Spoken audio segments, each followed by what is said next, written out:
Welcome to the CNBC Africa Special. I'm Chris Bishop. Now, across Africa, people have worked its land for thousands of years, are uniting to get a better deal for the generations who follow. I'm talking about the many tribal groupings that stretch across Africa. In the 21st century, their prosperity relies upon hard work and business savvy. It can often be a tough job in tough economic times. Now, one of the better known groups in Africa is the Bakgatla Ba Kgafela people of South Africa. It's a grouping that straddles across the northwest province of South Africa. And in the studio, I'm very lucky to have two members of the leadership of the Bakgatla Ba Kgafela, Kosi Nyalala-Pilane, Kosi of Bakgatla Ba Kgafela, and Morena Kagiso Pilane, member of the Traditional Council Business Matters at Bakgatla Ba Kgafela. Thank you very much for joining us, gentlemen. If I could start with you, Kosi, just give us a brief history of your people and where they go into the tapestry of South African history. Well, thank you very much, Chris, and to your audience. I think Bakgatla Ba Kgafela, as we always say, it's the people, especially in South Africa in the northwest, are found within Pilanesberg mountain range. And I think those mountains are named after the Pilane. That is why Pilanesberg, which means the mountains of Pilane. Initially, Bakgatla were all settled there until when the Paul Kruger came into the area, and Kosi Kamanyani, the then reigning Kosi, had to leave after the fight with Kruger, which some indicate that is because Kruger eventually had to order Kosi to get some lashes, and that led Kosi Kamanyani to leave the area. And those that were left in South Africa, which by then was not yet South Africa, which is now South Africa, and the other ones then crossed over to what is now called Botswana. By then it was the Bechuanaland Protectorate. So we are mainly in charge of the side of South Africa. And just to turn to you, Maureen, how many people are we talking about in your grouping, and also maybe some of the famous sons that you have in that people would know? The groupings, the number of people that we have on the ground in our area, it's plus minus 70,000, but the broader beneficiary is around 350,000. Obviously, some of them would be in your Joburg areas and all, and hunt for work. And we've had some beautiful writers in terms of mainly Setswana, where we had J.M. Tsime, who was once the minister of the then Bophuthatswana. And I think Kosi Nyalala himself is very popular, at least nowadays, because of the development that is happening in the area. Now back to the thorny subject of business. I talked about in the intro. It's very tough out there for everyone, but just give me an outline of the business interests that the Bakgatla Ba Kgafela has as we speak. Bakgatla Ba Kgafela have decided to make sure that they create an environment which can make them sustainable. And by that, they then decided to look into the potential of their land, which eventually culminated in the business interests that you have just talked about. And those businesses came out of the research which we did in respect of our land, which came up with 4 main pillars for economic development, which is mining, tourism, agriculture, and industrialization or manufacturing. Now, the business interest that we have already entered or started, we have started the mining, which we currently have about 3 operations with 3 different companies, which is Anglo Platinum at the Union Section JV, which is called Swartlap. And then we've got another interest in Pilanesberg Platinum or Sidibelo Platinum Mines, which we jointly owned with Pellinges Consortium. And the third one is the most recent with Sibanye Gold. When they bought or took over the Rustenburg Platinum Mines, we became, together with other stakeholders, became their BEE component. So that's the site of the mining interest. But we are also starting other interest in mining, like in chrome. Very soon we should be launching a chrome operation within the same area in Pilanesberg. And then we also have business interest in tourism, where we have partnered with some of the well-known operations in the tourism industry. And it's a lodge, a 5-star lodge in Pilanesberg. And we are also now starting again our own. If you can see, we started with the ones that are already operational so that it cannot be that much of a burden. And whilst we do that, we'll be training our people so that we can start our own. Now, that's why we start first with them, and then we move into our own operation. So we'll be launching another business interest in tourism within Pilanesberg, which we'll be owning ourselves. And then we also started with the industry, the manufacturing, where we have about 3 or 4 operations, which supplies the mine. Because basically, these interests or the business operations, we want them to be interlinked, so that the other ones support the other, because that's how economy can be sustained. So we are establishing industries which would be supportive of all these other interests that we are working on. Now, Morena, all of this business relies upon deals. Just give us an idea. I mean, you must attend business meetings every other day with corporates across South Africa. How difficult is it to try to get involved in business from scratch? The challenge is usually business being able to understand the leadership structure of traditional communities. Government being proactive have come up with laws that gives rise to your traditional council, how it should be constituted and all. But in the business world, it's a different animal altogether. So it is always, the question that is always asked is, who are the shareholders and how are they going to get dividends? How do you declare dividends? And that's the first level of it. The second level becomes the actual management, because it's a traditional authority or traditional council is a body that represents the community. It becomes difficult for people to comprehend how decisions are made.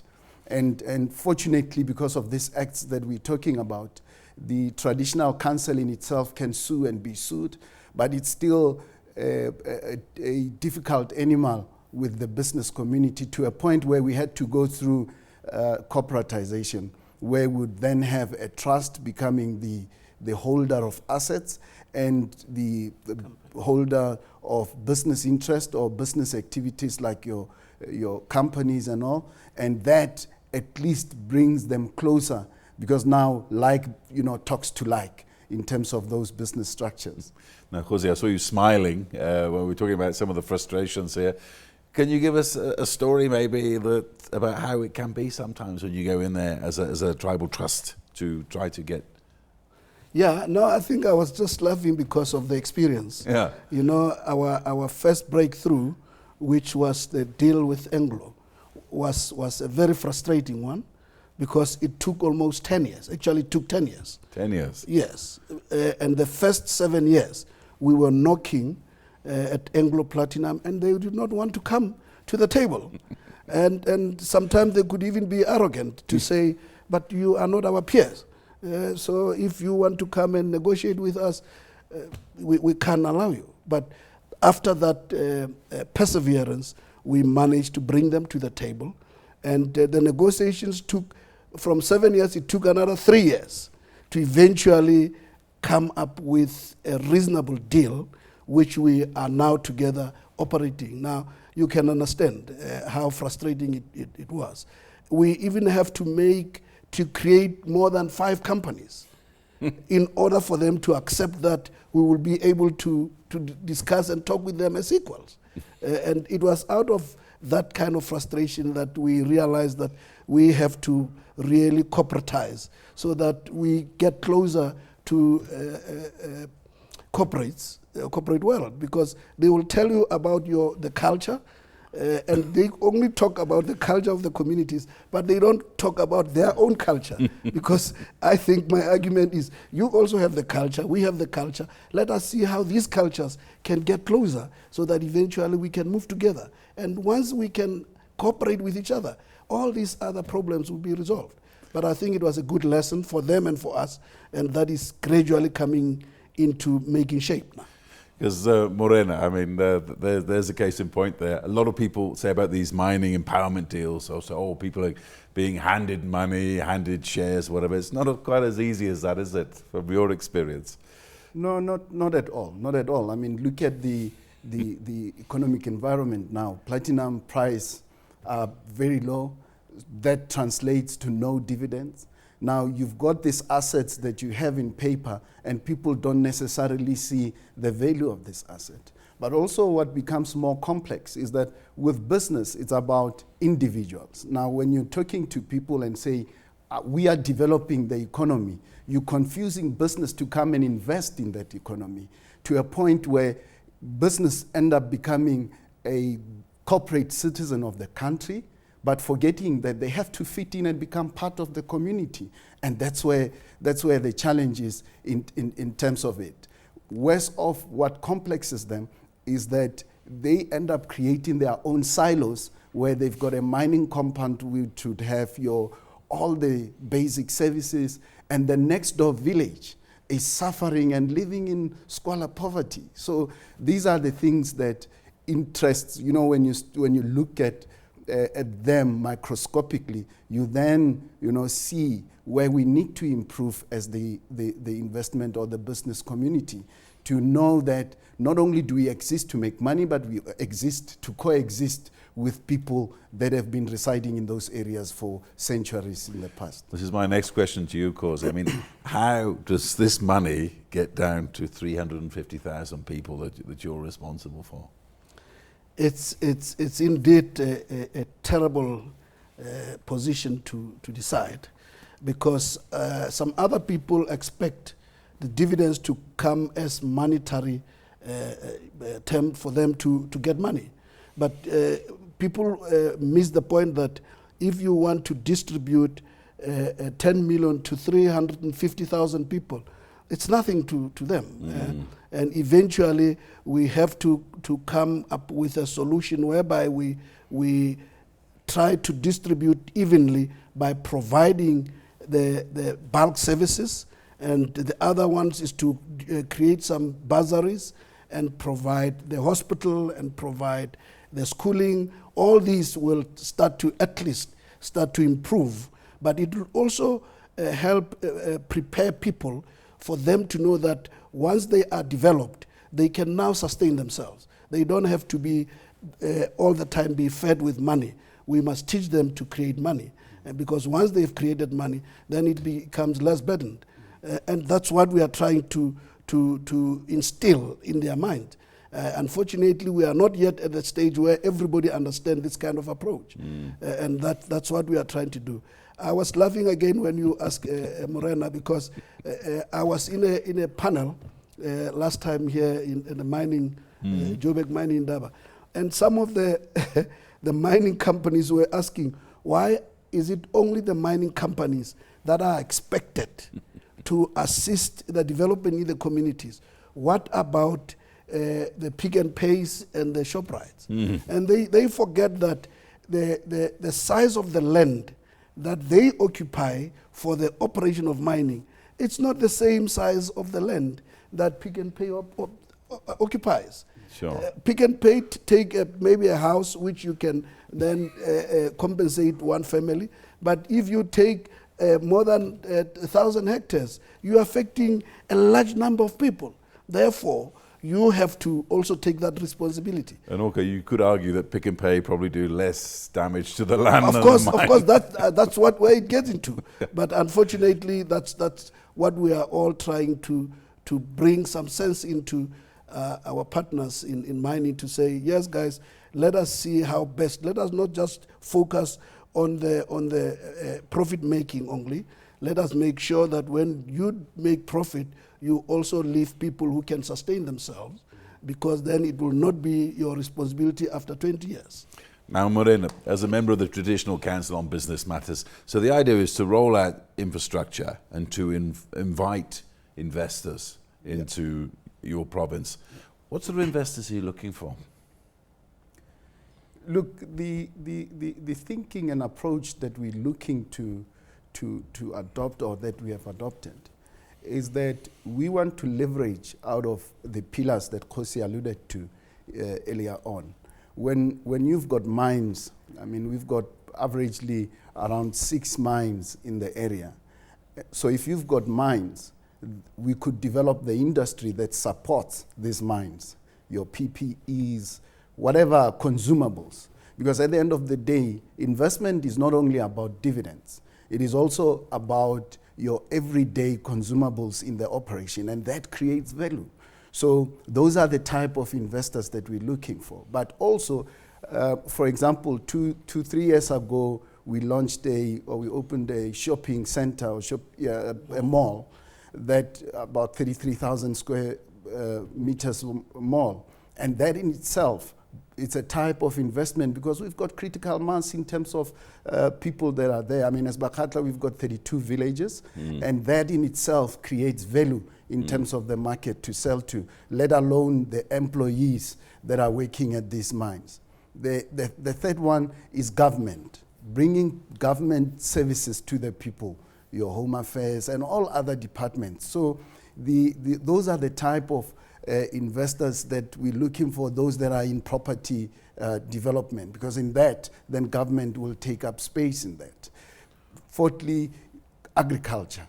Key, I mean, the challenge that is being said now, we to some extent no more food basket in our own country to feed ourselves. So we need people that would come up with innovative ways. We've gone even to an extent of partnering with the Northwest University to come up with ways to say, this is a dry land. I mean, Australia in itself is a dry land, and it's successful in terms of agriculture. What is it that we can learn from people like that? And you do have investors that would take it on as a challenge.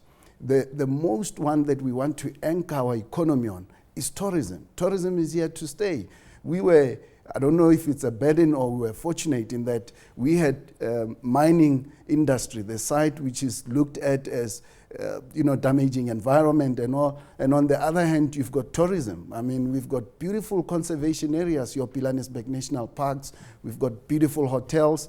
In the coming few days in Sun City, there will be the Nedbank Golf Challenge. So we need to establish tourism as our key industry, because then it becomes a legacy going on. So we want people that would be able to come up with those solutions as to what is it that we can do best post-mining. How do we rehabilitate the areas? How do we leverage out of this legacy of mining to ensure that tourism sustains going forward? Maybe we can have your amusement parks that goes underground in the current mining operations, so that people begin to see how mining was done.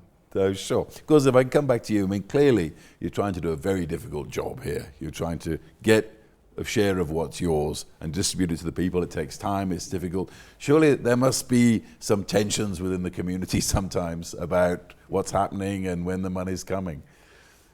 Yeah, change is always difficult for people to accept, because you are touching on their comfort zones, because there's a joke that said some people are so comfortable that they would rather improve to be good servants instead of being taken charge. So those are the issues. But we are very, very positive because we've seen a lot of change and mindset change in our people, especially even the elderly people, those that we thought it would take them some time to understand. As we speak now, we have just launched with the Minister of Tourism last week, Mr. Derek Hanekom, the tourism incubation. And that tourism incubation, it's something that it was never heard of around.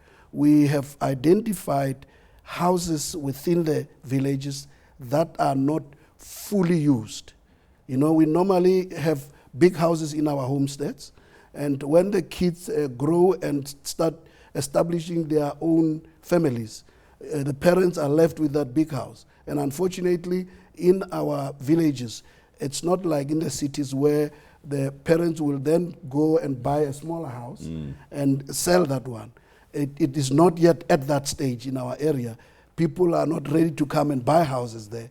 We are also not ready to sell houses. So instead of staying in these big houses without proper maintenance, which will make them, get them to dilapidation, we rather, because it's an investment, we rather help them to maintain that investment, and we have now agreed with them to avail their unused rooms.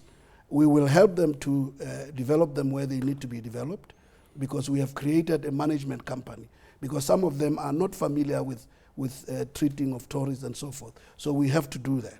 Now that's the role where the incubation concept comes into place, because then it will come handy to take all these people under a program of training and even monitoring them, managing them in marketing, in service provision and all those. Now that's what we are trying to say to our people.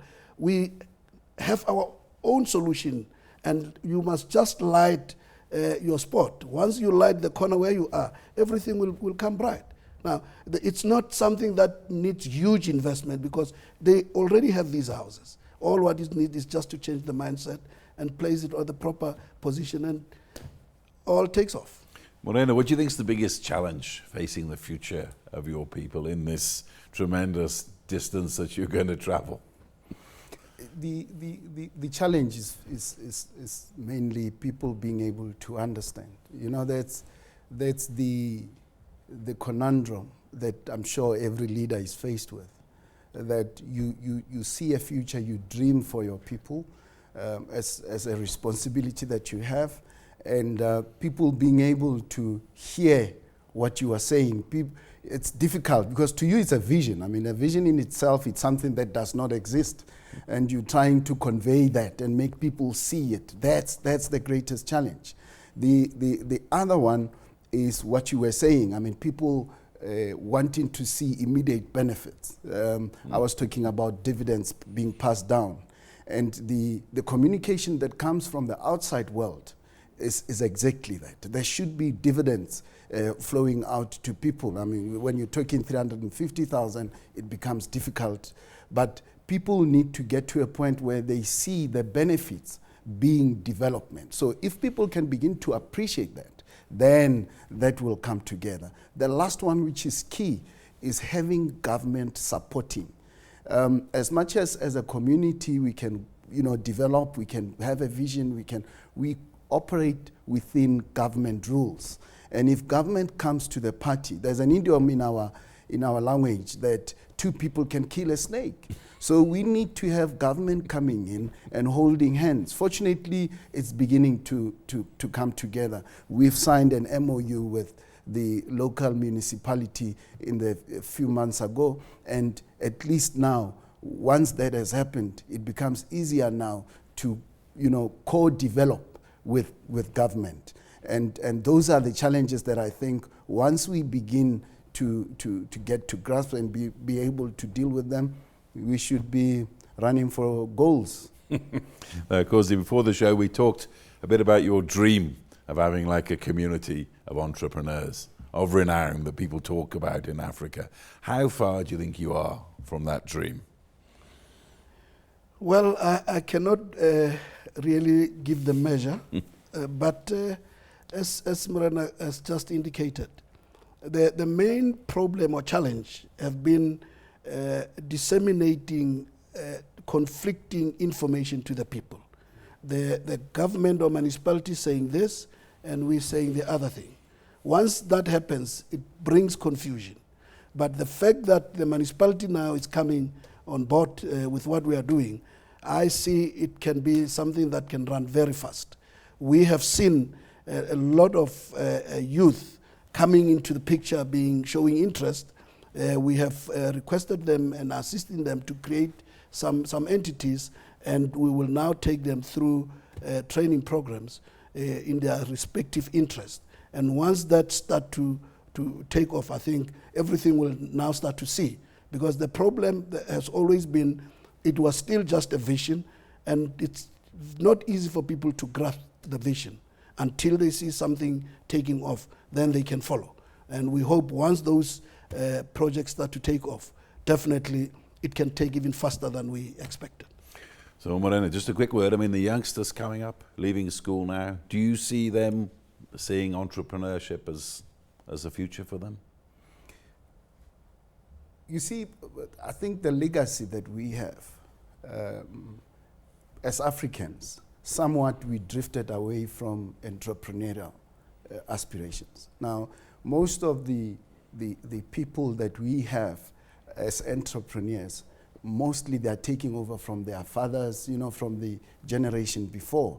Now, we are now in a position where we have to start from scratch. So people, when they leave school, they want work. To be an entrepreneur, most of the time, you need to have a seeding fund. And if you've got nothing to use to leverage out of, it becomes a challenge. Now, what we have done is that we have pulled together the resources around, business resources around the community to say, let's come together and have a training facility so that when we've got these young people budding, because they are there, they need the support that is necessary. But if you don't have a support facility, it becomes a challenge. And hopefully that's where we are going now. And just a last brief word from you, Khosi. What is Africa going to see from the Bakgatla Ba Kgafela people in the next 10 years? Well, I think Bakgatla have already shown and proven themselves to be the leading community. And as we always say, what we are trying to develop here is to come up with a solution for rural development. And rural development, it's everywhere where there is rural. And as you know, South Africa and even the continent is more rural. So if we can develop that solution and together with government, then it can be replicated across the country and across the continent. So that's what we wish and hope it will definitely come to. Thank you very much, Khosi Nyalala Pilane, the Khosi of Bakgatla Ba Kgafela, and Morena Kahiso Pilane, the member of the Traditional Council Business Matters of the Bakgatla Ba Kgafela. Thank you very much. That's all we've got time for. From me, Chris Bishop, on the CNBC Africa Special. It's goodbye.